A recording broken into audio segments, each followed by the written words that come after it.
So we had an empty flower bed here, mainly perennials. It was just really bare, just the ground, all dry, and we had some flower bed down there, and then we wanted to repeat some of the perennials. And autumn is a really great time to divide your perennials, because then we're just taking a shovel, divide them. You can be really tough with them, stick them in the ground, and then the roots and the whole plant will be really strong and ready for next flowering seasons. So I'm going to take you down here where I have some hosta. So the hosta here we have dug up from further down there, and then we, like I said, we want to repeat some of this flower bed. And this hosta has really great foliage, and what's great about it is the foliage is green for a very long time, and then it also gets the flower. It quickly spreads over a larger amount, and in this flower bed we really want to have contrast with like taller grass that has really beautiful these almost flower stems here, or sticks almost just in the wind, really great. And then with this foliage of the hosta, this has a little white trim around, and together with the Brunnera over here, Jack Frost, it's really lovely. So what we do here, you can be really tough, don't be gentle with it.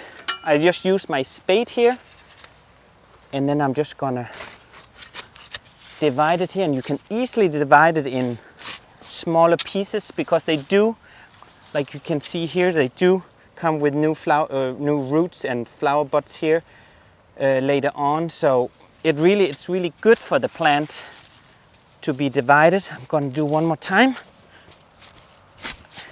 and then we put some different mulch in, really to give new nutrition, because this is in full sun. So we already divided that, and we took both our spade and mixed in the soil. So now we're just gonna kind of divide and then space them out to see. What's really good with this one is that we never plant just in a row. We do kind of like two here.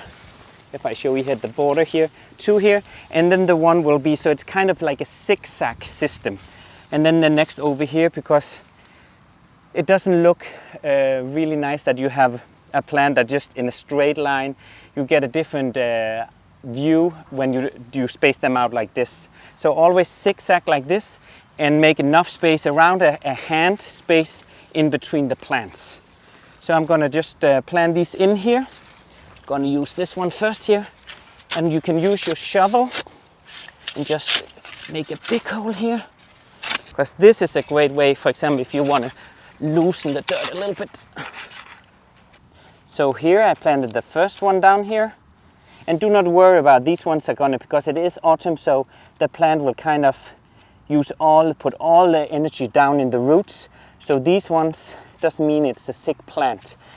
Just use your shears or just gently pull them here, because we want to use the plant that generally here when you take in autumn, remove some of the dead leaves, because then the plant will take all the energy down in the roots, and since you just moved it, it's going to be like, oh, shocked what happened. So in general also like Salvia, things like that, and over here, and also the Perennial here, trim it a little bit back, because then it really focuses on the roots instead of the foliage. So here's the other hole for the next plant. I'm going to use my hand again here. If you have a bigger hand, of course it's going to be wider space. But then I'll just dump it in. Make sure you have it enough down here so it doesn't stick up the roots. You want to really cover it down here. And then what's really important, we already watered the ground a little bit. Otherwise, when you have made the hole, have your watering can or your hose, put water down before you cover. But we already did this earlier, so no need for that.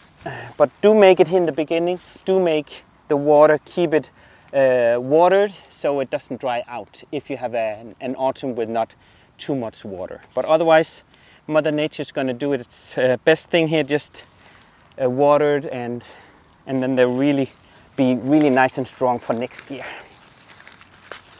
So I have 2 more that I need to get to have divided, so let's do that.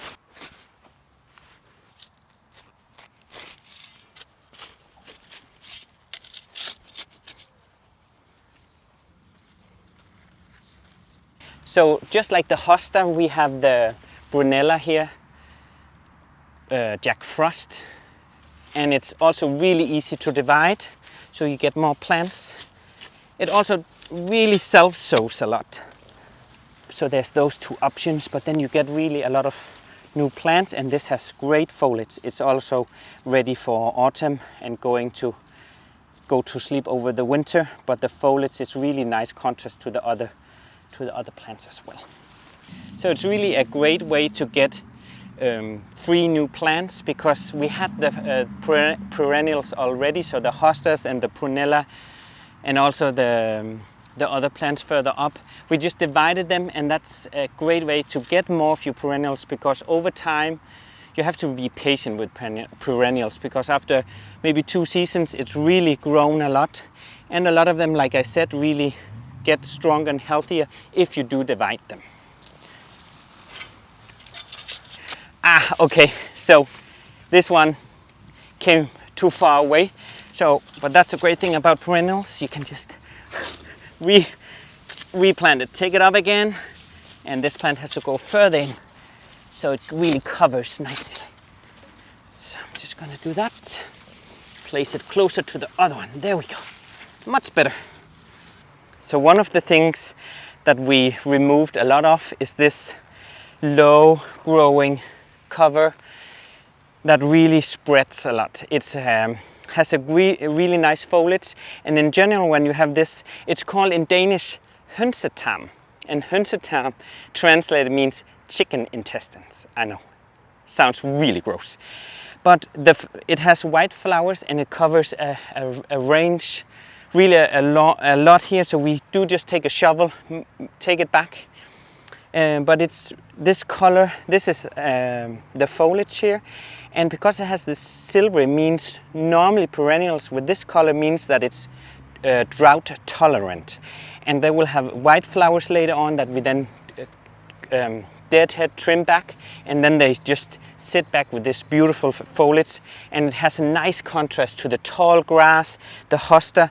And then down here we have also a ground color that really spreads, but it makes a really nice, almost like a picture frame around here. So you can see it moves in, we cut it back, so it's really has a sharp edge to it, but it spreads a lot. And it's called guldjordbær, like golden strawberry. So they have like yellow flowers, and that's an evergreen, which is really nice too. And then we have in Danish called raketblomst over here, which is also really nice and great for pollinators. That's really beautiful. And over here, also native to Denmark, we have it's called rollige, and it also spreads a lot with roots going the underground.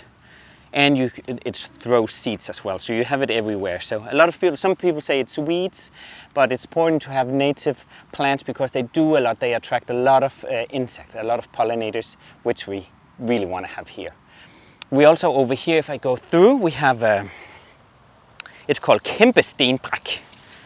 Has these huge green, looks like elephant ears. I think it's actually the English common name, elephant ears. It's really beautiful, and it has a red flower. I thought we just had one. No, it's finished flowering for now.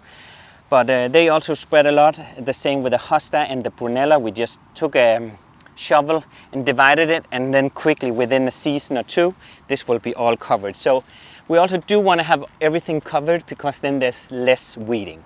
Who wants to weed in the garden? You just rather want to sit and enjoy, right? And then over here we have also lower plants. We have that will get taller, and a great contrast to the yellow plants. We have the Salvia. It's like a purpley color.